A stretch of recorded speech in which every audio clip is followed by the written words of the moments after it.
Et de retour pour cette peut-être troisième et dernière game de ce BO5 dans l'arène Mordesium, dans le concept l'arène Mordesium.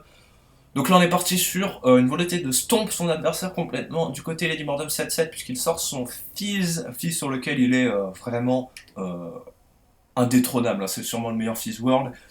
Et face à lui, la Annie de iMonster 99 qui a perdu les deux précédentes games sur lesquelles il a joué pour la première Morgana et la seconde Fiora face à Lady Mordum 7-7 pardon, qui a lui joué, si ma mémoire est bonne, j'ai un trou de mémoire. Je ne sais plus ce qu'il a joué la première game face à Morgana. C'est terrible. Et Gnar, puis Leblanc, puis maintenant Fizz. On sent forcément l'envie de ridiculiser un peu son adversaire du côté d'Immortal 7-7. On le connaît bien. Donc toujours le même schéma. Un Monster 9-9 sous sa tour. Et le Immortal 7-7 dans le bush. Ça risque d'être très compliqué pour la Annie. Mais on y croit. Les creeps sur la lane, Lady Mordum 7-7 qui sort du bush pour les farms. Annie qui s'approche. Donc je vous le rappelle pour ceux qui n'auraient pas vu les premières games, ce qui est un peu étrange, mais on ne sait jamais. Donc je vous rappelle que vous pouvez mettre en commentaire la personne que vous voudriez affronter pour la prochaine arène Mordesium et et puis voilà en fait, simplement.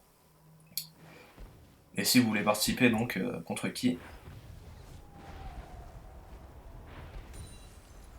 Donc niveau CS, 5 du côté Fizz, 4 du niveau Annie, 4 niveau Annie. J'avoue, je connais pas le match-up, donc peut-être que j'ai dit une énormité en disant que Fizz avait l'avantage sur Annie. Pensons à Libordum 7-7 qui se contente de l'XP. Sûrement la peur du stun.